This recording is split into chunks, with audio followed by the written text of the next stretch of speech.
Mangini back with us now. Coach, here's the question. Would a win over the Saints cement the Chiefs as favorites to repeat as Super Bowl champs? And I am so curious who came up with this question, Jenna. This must have been a hard one to piece together in the production meeting. I think so? I think it definitely puts them in the driver's seat, and it pains me to say that. But I really like what New Orleans done this season. The fact that they have been able to win as effectively as they have with Taysom Hill has been borderline amazing, and how effective he's been has been the same. Now, that being said, coming off the loss that they had, they're going to get an angry team. They're going to get a focused team. They're going to get a team that's very good defensively and can run the ball against probably their greatest weakness, the Chiefs' greatest weakness, which is stopping the run. If it is a Super Bowl preview, the value in this is similar to when we played St. Louis, the Rams, the first time in the regular season. Then we're able to play them again in the Super Bowl. You gain a lot of information from this experience. But I'd say beating a team like the Saints at this point, with a little bit of an asterisk with no Drew Brees, definitely puts them in the driver's seat. Listen, people know that what I'm going to say here. The Chiefs have been the favorites all year. Everybody knows that. And they're almost too good to be interesting. Now, the run defense is bad. It's actually worse. I think the Chiefs have the worst run defense in football. They're 26th ranked, but the 6 teams beneath them in the rankings are always behind. So teams just run on them to kill the clock. Teams are trailing the Chiefs, and they're still running effectively. That is a bit of a concern. But I want to throw it back to you quickly, Coach. If Taysom Hill doesn't play, if Drew Brees doesn't play, if Taysom Hill does play, how much do you think the Chiefs coaching staff puts into, we're in even with a loss, we're in driver's seat for the 1 seed. This could be a Super Bowl matchup. We're not going to be able to take anything game film from their offense if Drew Brees isn't out there, if there is a rematch. Do we want to hold something in reserve in case there is this matchup in the Super Bowl so they don't have the ability to study us the way we won't have the ability to study them?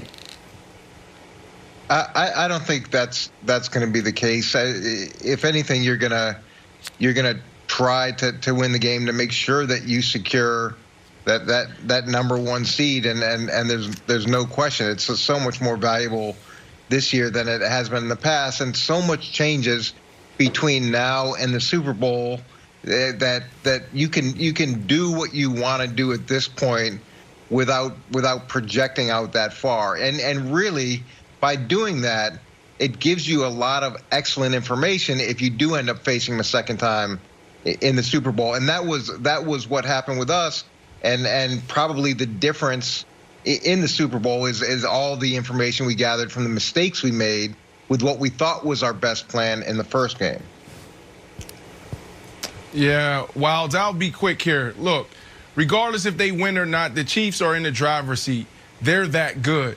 They're better than where they were last year. Last year, when you turned on film, what you saw was Mahomes running around and just playing lights out, like plays that you see maybe once every 2-3 years. He was doing it week in and week out. You're not seeing that this year. He's just playing at a high level and playing super consistent.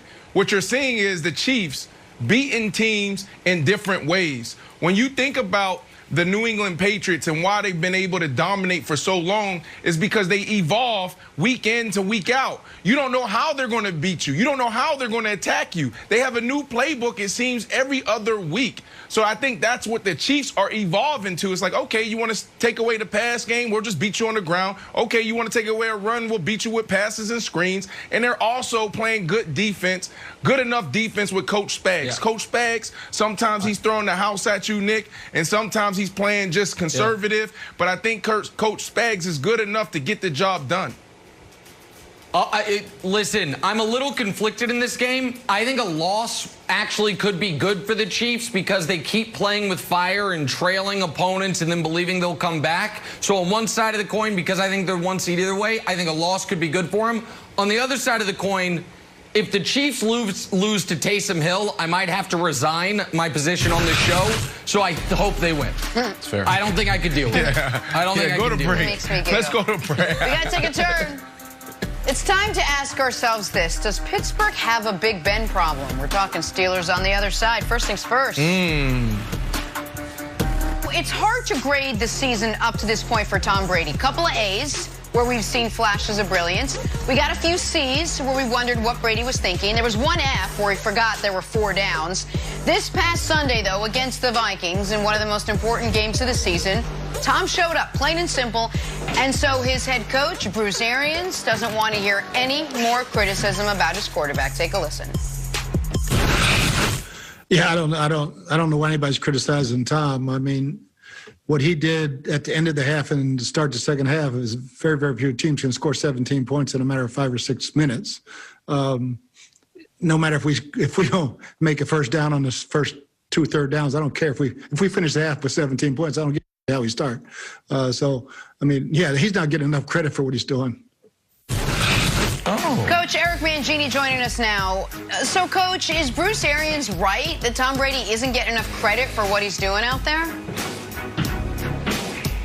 Well, when you listen to Bruce talk, and he's wondering why people are criticizing Tom, but yet throughout the course of the season, he's criticized Tom. He questioned his grit in the early part of the season. He talks about how he misses wide open receivers. He says that he gets confused reading coverages.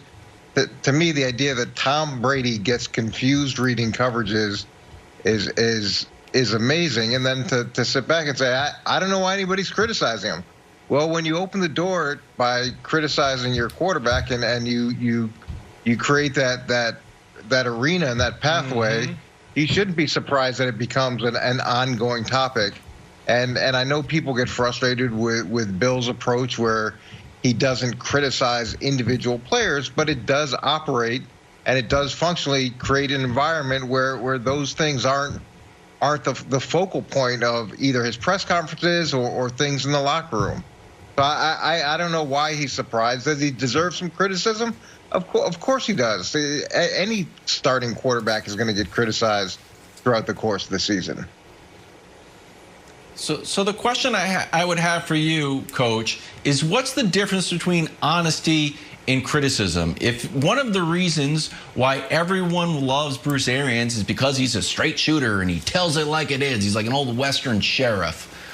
But there was one moment where I was like, oh, you could really take a shot at Tom Brady and you chose not to. Because a lot of this stuff, like Brandon, like earlier in the season, broke it down when he missed Mike Evans. And Bruce Arians was like, that's Tom Brady's fault. And Brandon's like, no, that was the double X. That was the double X smoke route go alpha. That was actually Mike Evans' fault. And Bruce Arians was like, yeah. But we're stuff that normal people can see with the naked eye. When Tom Brady thought there was 5 downs instead of 4, here was Bruce Arians' comment, which I think was really telling that he was protecting Tom. Can we play that, Pep?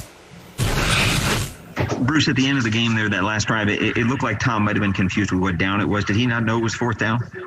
Yeah, he knew. So for me, Coach, that shows that he is willing to protect him and he's not criticizing him all the time. Well, yes, so what's the difference between, in terms of criticism and honesty? And I'm fine with people being honest as long as you're honest about your own performance as well. And as long as you're honest about the things that you could have done better.